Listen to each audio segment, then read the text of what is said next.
Welcome to the Reddit Chronicles. Today we will be reading from Relationship Advice. Our first post is by Throwaway.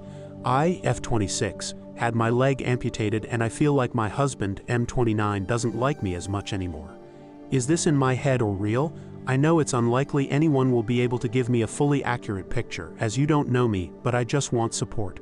I had my right leg amputated about 6 months ago, below the knee, and because of a car accident me and my sister were in. I was in the passenger seat and happened to have my leg right at the most inopportune spot, and yeah, it's gone. I remember when I woke up I was just sobbing, breaking down because my leg was so short. My husband was there, and he kept telling me it was all okay, but I just couldn't believe him. This entire recovery he has been nothing but perfect to me, and for us.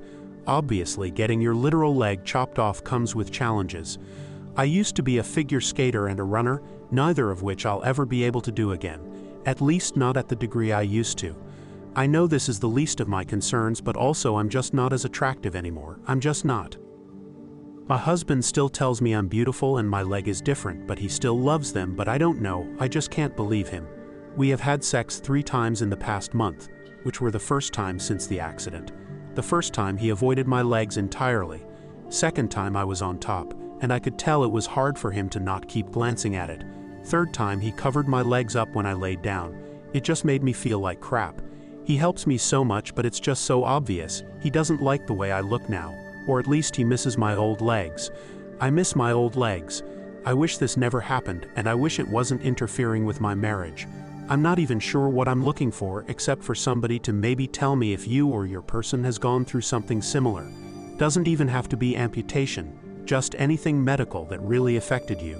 Tell me that we're gonna be okay. Our next post is by Throwaway. Brother-in-law 27M violated my 36M privacy twice, so I blocked his access but feel guilty. I 36M live in a house with my wife, 2 kids and mother-in-law. A week ago my brother-in-law 27M moved into a room on the other side of our house with a separate entrance. A couple of days ago I was taking a nap with my kids in the afternoon. I got up and saw my brother-in-law on our side of the house in the bathroom I normally use, looking through our drawers. I asked what he was looking for. He said he just needed some floss, and I gave him some and he left. I sent him a message telling him to not look through my things and to ask if he needs anything. He messaged me back saying he understood, and I added that I really dislike it when people go through my things without asking because his mom does this. She is constantly going into my room and moving and taking things when I leave the house or am preoccupied.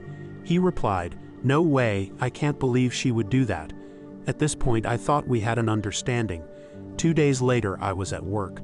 In the afternoon, I see my wife is leaving the house with her mom and the kids. A few minutes later I see my brother-in-law on the security camera go into my home office and bedroom, and he's looking through my closet, pulling out boxes and looking through everything. I feel bad every time I lock the sliding door, but after I think about it, I think to myself that he brought this upon himself. This has been taking a toll on me. I think about the door being locked a lot throughout the day, and sometimes lie in bed at night thinking about it. I'm sure that I cannot keep this up forever, and it is unlikely he will be moving out anytime soon. What should I do now to keep the peace between my brother-in-law and I, and give me some inner peace? Background info. My brother-in-law has finished college with a 4-year degree, but has never had a job. 10 years ago, my wife and I bought a house together, and my brother-in-law moved in with us along with my mother and my mother-in-law. Within a few months, I found that he was physically pushing his mom for whatever reason. When I told him he shouldn't be doing that, he flipped out, packed his things, and moved in with his aunt, where they were living previously. Since then, we haven't talked to him much. My wife would reach out to him every once in a while, but it didn't seem like he was responsive. Fast forward to about 1 year ago. My brother-in-law has been very responsive to my wife reaching out, and he is asking her to help him find a job and help him get used to driving a car again. They were getting together almost every week to practice driving. She spent an hour driving the car to him and back, and another hour letting him drive usually. About 3 months of this and we begin to go out to eat together, and he is at our house applying for jobs. We found out that he's running out of money to pay rent to his aunt. My wife and I buy a house and offer him a place to stay and find a job, rent-free. His only responsibility is to help out with some chores, look for a job and get his life on track. Our next post is by Joelius8. I, F19, told my boyfriend M20 I'll be paying for his plane ticket to meet his best friends, and he asked me to join. Now he says I can't go anymore. So me and my boyfriend recently celebrated our 2-year anniversary. My BF has 2 best friends who live in a different country and they've never met. For our anniversary, I gave him a cute card with the message that I'll be paying for his plane ticket to meet his best friends. He was really happy and asked if I will be joining. I told him if he and his friends want to, I can join. I also got a text from his best friend asking the same, and I also told him that. That was a month and a half ago. Nothing has been booked yet because they didn't want to rush anything. I have been looking for fun things to do alone and with the whole group because I wanted to give my boyfriend and his best friends time with just the 3 of them. I planned on going to a musical that I really wanted to go see for the past few years, and I planned to go to some historical locations. I was really excited. Yesterday he told me that he and his friends have been talking about it, and they actually would rather do the trip with just the 3 of them and not let the girlfriends join. My boyfriend feels really guilty now because he previously told me that I can join, and we've been talking a lot about the things we can do on the trip. I just told him what I told him earlier, that I'll go if he and his friends want me to. To be honest, it feels really crappy that I've been told I can go and got all hyped up, and hearing now that they don't want me to join. Although I get it. I told my parents that I won't be joining the trip after all. They think it's not okay that I'm paying for the trip and not go while previously have been told I will. What do y'all think? And since a lot of y'all told me that I could go on the trip alone and only meeting up for dinners and stuff.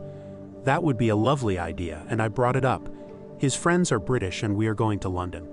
They told him some horror stories about the streets of London and how it's unsafe. Because of that, he feels uncomfortable with me roaming the streets of London alone. I explained to him that those are the worst cases, very rare, and happen in every city. I've been to London multiple times and I visit Amsterdam at least once a month. I know the safe places and recognize red flags. It's also not as if this would be my first time traveling alone to a city. I recently been to Prague and for 3 days. I was walking alone and enjoying myself, but he still doesn't want me to go. Little update. I've been trying to convince him I will be safe alone in London, and that it's kind of crappy that they couldn't tell me earlier, that they would rather have me not come with them. He finally agreed on me going and just meeting up for dinners and stuff. He told his friends now that I can join after all. One is saying it's cool, although my boyfriend now switched up on him, so I don't really know if that's the truth, and the other one hasn't responded yet. Thank you guys so much for your response. It has really given me the confidence to address it to my boyfriend. Although I'm doubting that I won't be a burden, at least I will see Hamilton in theaters and visit Anne Boleyn's grave. What can I tell ya, history and theater nerd here. Thank you for listening to the Reddit Chronicles. Follow for more content.